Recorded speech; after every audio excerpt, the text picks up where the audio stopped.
to decision makers when we're analyzing people's intertemporal choices. Is that x-axis, is that like a metric of early to late, or is it just one early option and a late option? It's just categorical. Okay. This is when it was an early option. This is when it was a late option. Okay, Yeah. No. Okay.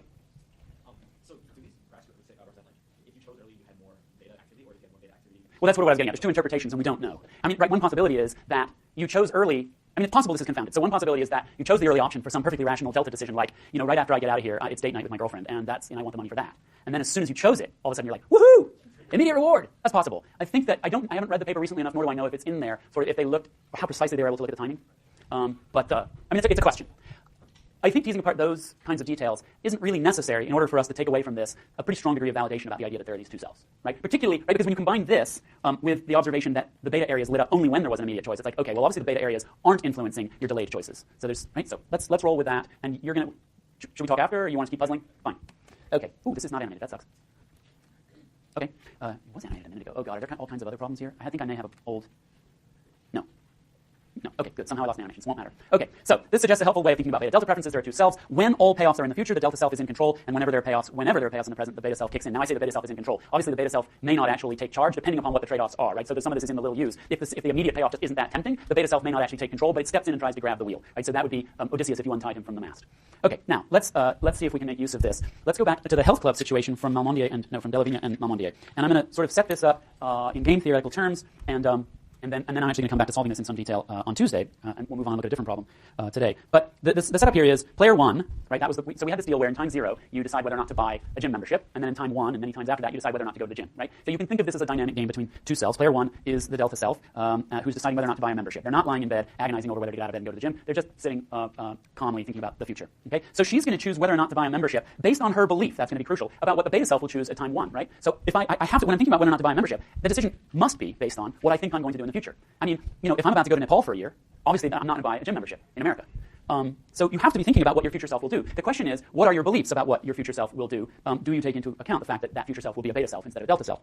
Okay, and then player 2 is the beta self, who chooses whether or not to go to the gym based on what the delta self chose, right? So if the delta self, if player 1 chose to buy a membership, then the choice of whether or not to go to the gym is based on a trade-off between stay in bed, go to the gym. If your period 1 self, your delta self, didn't buy a membership, then the decision of whether to go to the gym is based on the trade-off between staying in bed versus going to the gym and paying $10. That's a different decision. So player 1's choice affects player 2's choice, player 2's choice affects player 1's choice. That is the definition of what you have hopefully learned about strategic interaction, right? And we model strategic interaction using game theory. So how would we model this? This is a dynamic game, right? This is a sequential game. Player 1 has a play in the first period, player 2 has a play in the second period, and player 2 gets to observe player 1's play before making their choice. So we can just set up a game tree, okay? This is t equals 0, and this is player 1. This is the point in time at which player 1 makes a decision. Sorry, I didn't give you a place to write this because I decided after printing out the handout to write this on the board. So I apologize for that. Hopefully you can squeeze it in the margin. And it won't matter because we're going to come back to this. Then, in period 1, t equals 1, player 2 gets to take their turn, and player 2's choice is to go to the gym or not. And I'm just going to do this in a sort of stylized way. So if player 1's choice is either buy a membership and pay a fee, we'll call it F, buy a membership, pay F, or don't and pay nothing. Now, if player 1 has chosen to buy a membership, then player 2, the beta self, gets to choose between go to the gym, right, for free, or don't. Fine. Meanwhile, if player 1 hasn't bought a gym membership, the choices are slightly different. One choice is still to not go, and the other choice, though, is now to go to the gym and pay $10, right? Slightly different choice. Now, what you actually, and then there are payoffs, right? Game theory consists of players, actions, and payoffs, and then information.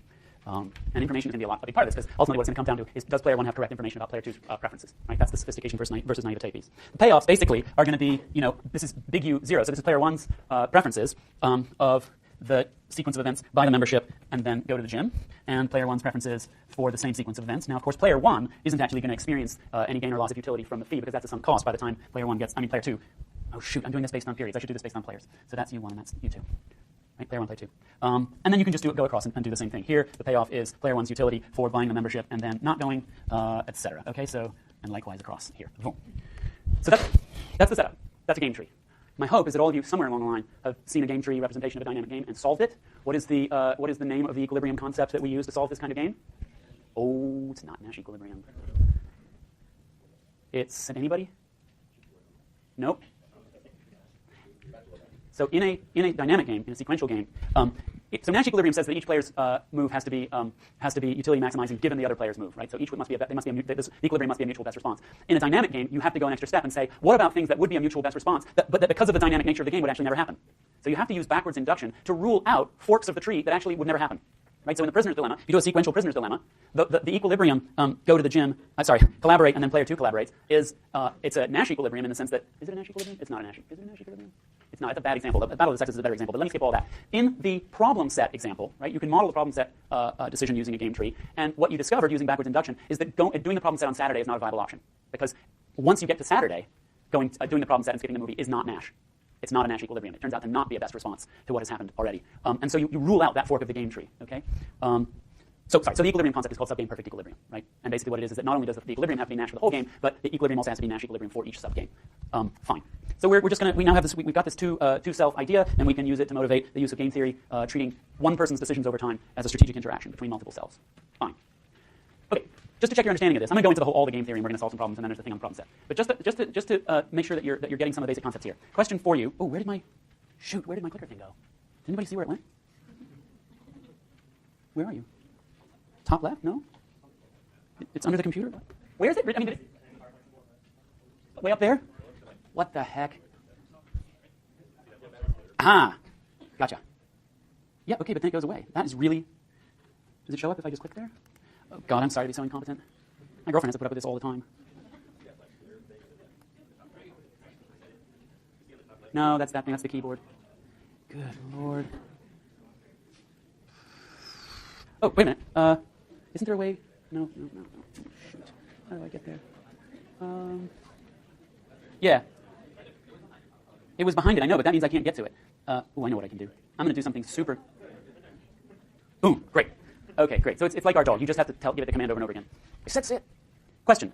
In what I just said to you about this two-self model in the gym example, why is it that the delta self is in control at t equals 0 when deciding whether or not to buy the membership? Is it because her choices in period 0 affect her future self? Is it because there are no costs or benefits at t equals 0? Is it because she does not have present bias preferences at t equals 0? Or is it because she does not experience temptation at t equals 0?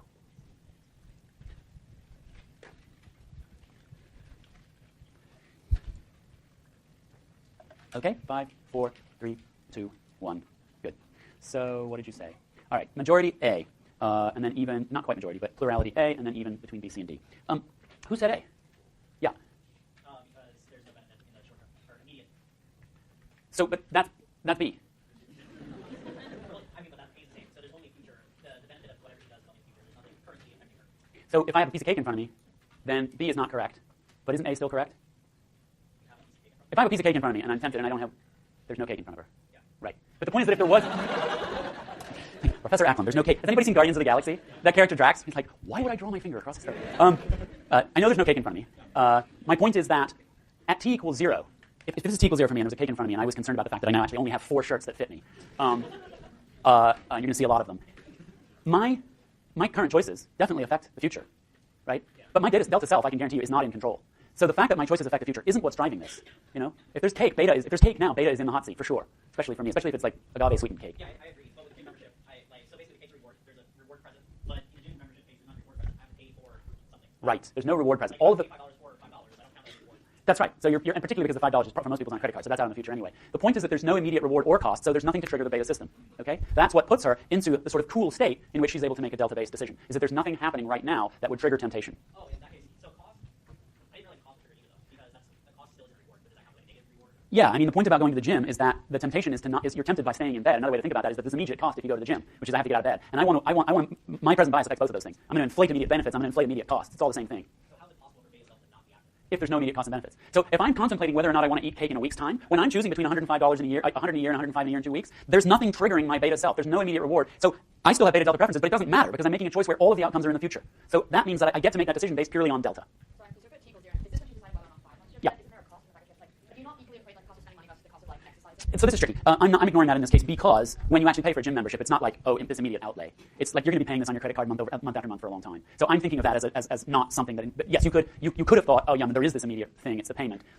It's not really going to. Yeah, I was thinking of that differently. The point here is that people's choices affect their future self most of the time. What lets your delta self be in control is that there are no costs or benefits right in that time period. You're in a cool state. You're not tempted or averse towards anything. And this is actually going to turn out to be very important in terms of public policy in ways that I hope I'm going to touch on, because one of the major public policy implications of all of this is that if you think people are going to make bad choices based on present bias, the thing to do is create mechanisms by which they can make their choices in advance in a delta state, okay? Which is to say, give them some kind of commitment device or something like that. Okay, if you said...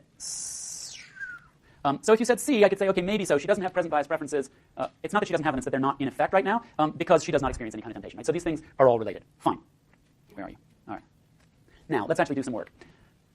So we're going to go back to comparing the naive and the sophisticated. We did the unpleasant task last time, which was a problem set where the cost is now. Right? Sorry. Yeah, the cost is now. If I do the problem set now, there's going to be an immediate cost, which is I miss a movie. Now we're going to look at a pleasant task, where if I do the task now, there's an immediate benefit. So consider this scenario. This is also in the O'Donoghue-Rabin paper. Student has a coupon allowing her to see one movie out of 4 days. So the way I think of this is there's a film festival, Thursday, Friday, Saturday, Sunday. There's one movie per night that this person might want to go to, and she has a coupon. She can go to exactly one of them. Not surprisingly, the value of the movie showing in each period is gradually increasing over time, so the longer she waits to use the coupon, the better is the quality of the movie. So, this one, again, being the Johnny Depp movie. Okay, as before, beta equals 1/2, delta equals 1. So yeah, so seeing a movie is fun. It gets more fun the longer she's willing to put it off. So when will she go? Depends on whether she's naive or sophisticated. And let's actually now do this. So here's a game tree for going to a movie. And this is going to be helpful because this game tree is going to wind up looking quite a lot like the one that you need in the problem set, though different in a very, very important way. Here's how we set up the game tree, okay? We have 4 different periods, Thursday, Friday, Saturday, Sunday.